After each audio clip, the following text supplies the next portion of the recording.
Utubaan jalloota yoo jige malee guddinni hin jiru. Uffata kees miti gooftichi qalbii kee haa jijjiiru. Waggoota baay'eedhaaf ta'ee karra duraa inni hiikuu naaf dhufee samiirra. Qoreessi waraantee ufumaa buqqisi. Garaa kee dhiisitoo dhaloota guddisi. Garaa kee dhiisitoo dhaloota guddisi. Madaa'ee garaan koo madaa koo fayyisi. Isa naaf kakattee jaannaa agarsiisi. Isa naaf kakattee jaannaa agarsiisi.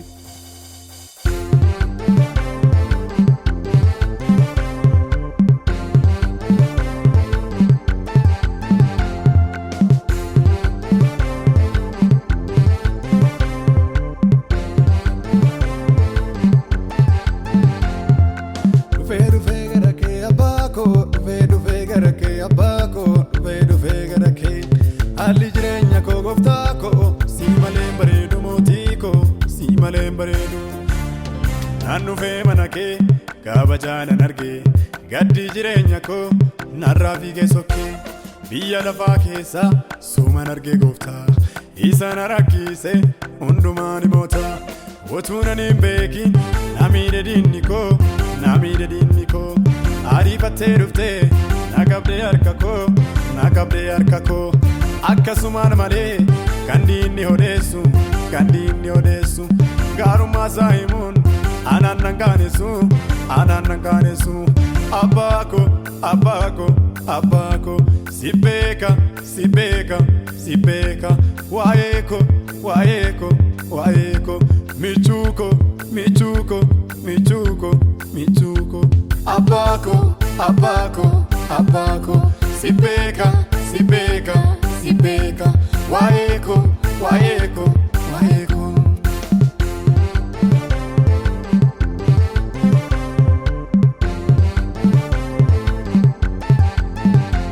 Eenyumtuu nan beeku dhoksaa garaa koo suumattaan himadha ijjitii jiruu koo maalumaa badiin kee kan fannootti baate ati badiin qabdu naaf jetteeti malee sin galateeffadha galatoomiyaati kanaati naaf goote lubbuu kootiin oli. Firri narraa goree ati natti gortee maali koo jaalattee anaan na dubbistee maal gositti tolee fira na godhattee.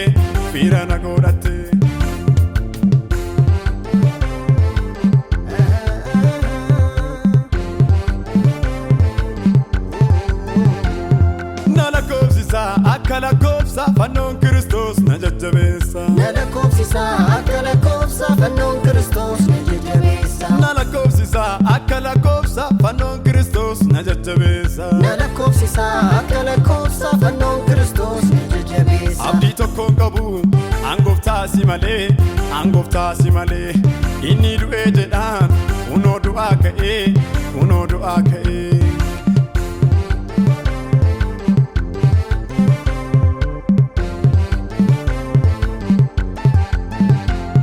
Jaaladha gooftaa michuu garaa koo waa'ee kootiif jettee fannoo irratti dhiphattee akkana jaalattu firaaf lammiin koo hundumtuu ni beeka.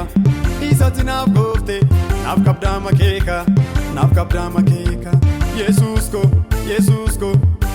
koo naaf kootu gara koo abdii koo. Si beeka waa'ee koo.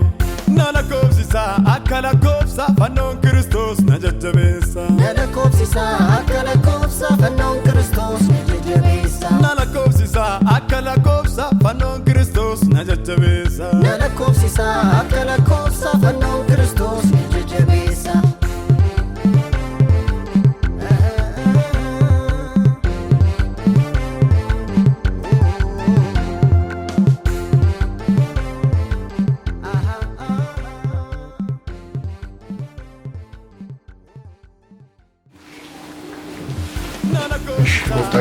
waaqeffannaa. Fannoon Kiristoos na jajjabeessa. Na lakkoofsisaa akka lakkoofsa fannoon Kiristoos na jajjabeessa. Na lakkoofsisaa akka lakkoofsa fannoon Kiristoos na jajjabeessa. Gaaf tokko Phexrosiif Yohaannisiin sa'aatii 9ffaatti gara mana qulqullummaatti yommuu ol ba'an